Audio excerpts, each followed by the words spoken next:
It was never supposed to be a storm. That morning, the sky glowed with soft gold hues. Emma, only 8, was giggling on the boat, sketchbook in hand, surrounded by her parents. They were barely a mile out, far enough to feel the freedom, yet close enough to stay safe. Then everything shifted. The wind wasn't gentle. It was like a cold slap. The clouds rushed in, dark and furious. The calm waves that once sparkled like diamonds now twisted and rose, threatening. The first wave drenched the deck. The second knocked Emma down. Her mother screamed her name. Her father shouted, "Hold on to her," as the rain hit sideways. The boat lurched. Emma saw her mother's eyes filled with terror, something she had never seen before. Her father wrenched open the hatch. Water poured in. The engine sputtered, then died. The boat spun wildly. Another wave hit like a wall, and the boat flipped. Emma was thrown into the Black Sea. Salt stung her nostrils. Her lungs burned. Something hard slammed into her back. Then her father's desperate hands shoved a piece of floating debris into hers. "Don't let go," he gasped, his voice cracking. "Do you hear me, Emma? Don't let go." Amidst the chaos, Emma felt her mother's fingers brush her cheek. "We love you," her mother mouthed. Then they were gone, swallowed by the water. It closed, in like a door slamming shut. When Emma resurfaced, there was nothing. No voices, no boat, no parents. Only a gray sky, an angry sea, and a girl clinging to a shattered board. She didn't know how long she floated. All she knew was that her fingers, locked tight around the last piece of her family's hope, were growing weaker. The sea was still. Loud, but the chaos had faded. The storm had moved inland, but the ocean continued its relentless pull. Her body swayed with the waves, rocking gently as if the sea itself were deciding whether to keep her or release her. Her limbs had long lost feeling. She didn't notice the sting of salt on her lips or the wind that tugged at her drenched dress. Her eyes barely opened, but nothing was visible. Time melted away like a forgotten dream. Was it hours, days?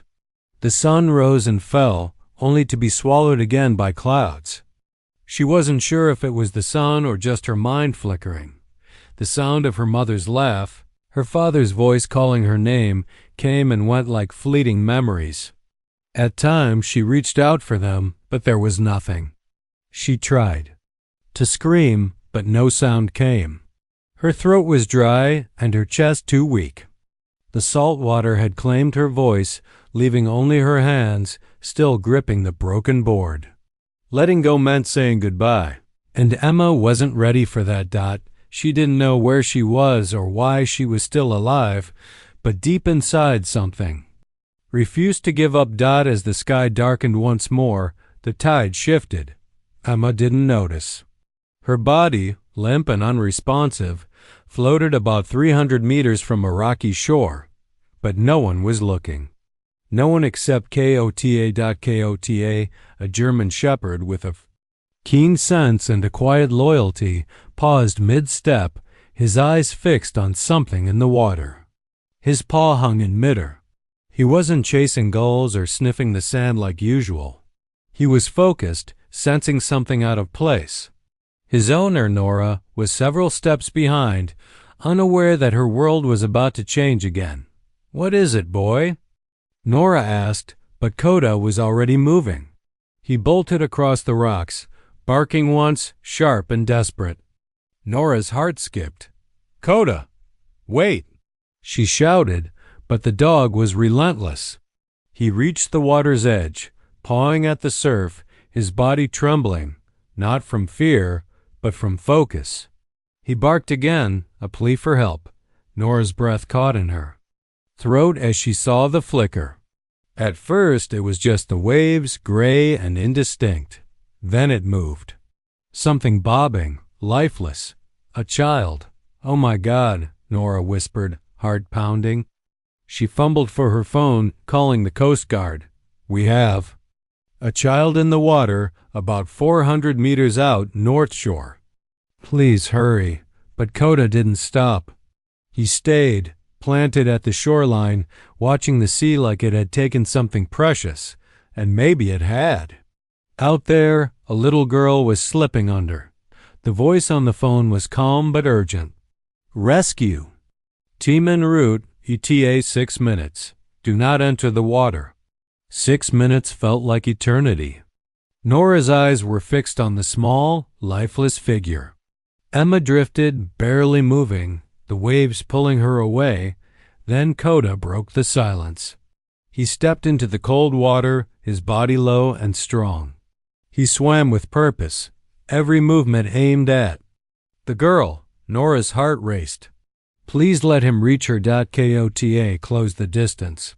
He barked once, a short, sharp sound, and Emma's head twitched. Just enough. Coda circled her and nudged her arm. The girl was ice cold but breathing, her eyelashes fluttering, a weak cough. Coda stayed close, paddling to keep her afloat, refusing to let her sink. The rescue boat arrived minutes later, but by then, Coda had already saved her. In the pediatric IQ, Emma lay on a narrow bed, wrapped in thermal blankets. Her skin was pale, her body still. The monitors beeped quietly, keeping track of a fragile life. The doctor said her vitals were stable but uncertain. They warned that the worst damage was hidden. Nora stood outside the room, Coda at her side. The dog hadn't left Emma's side since she was brought in. "He acts like she's his," a nurse murmured. Nora didn't answer, but deep down she felt it too. When they allowed Nora to enter the room, Coda was already there, sitting beside the bed. The monitors beeped gently, but Emma didn't stir. For nearly 20 minutes, Coda didn't move, his eyes fixed on the girl. Then Emma's fingers twitched. Her hand slid across the blanket, searching. It found Coda's fur. He didn't flinch. He leaned in, resting his head beneath her hand. The room fell silent. Emma's fingers curled weakly into his coat, her first movement since the ocean. Nora's chest tightened with emotion. Maybe Emma hadn't come back alone. The first scream came at 2:41 a.m. It was raw, terrified. Nora shot up from the cot, heart racing. Coda was already on his feet. Emma was thrashing, tangled in blankets, her face twisted in panic. Nora rushed to her, but Coda was already there. He climbed onto the bed, careful, and rested his head across Emma's stomach. His body formed a shield. Emma's breath hitched. Her fists relaxed, and slowly the storm passed. For the next few days, Coda stayed close. Sometimes he rested his paw gently on her chest. Other times he curled up beside her, his back pressed to hers like a silent guard. Then, one early morning just before sunrise, Emma stirred. Not like someone waking, but like someone coming back from the deep. Her eyelids fluttered, her lips parted. She didn't speak, but her fingers reached out, brushing against the familiar warmth of Coda's fur. Her eyes fluttered open, and for a brief moment they stared at nothing. Then she gasped for air too fast, as if drowning without water. Her body stiffened and panic surged through her chest. She glanced around, her heart racing, as though the sea itself might break through the walls. Her breath came in sharp gasps. She tried to speak but could only manage a broken whisper. "Mom!" No answer. Her hands fumbled over the blanket, desperate, not yet believing where she was, and then she felt it fur. Warm, solid, real. Coda remained still at first, simply looking up at her with calm, amber eyes. No frantic movements, no barking, just a comforting presence.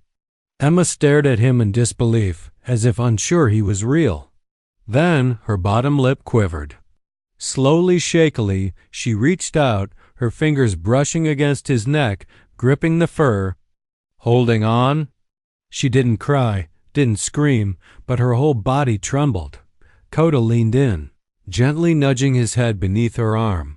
letting her hold him as if he were a lifeline in a world she no longer recognized.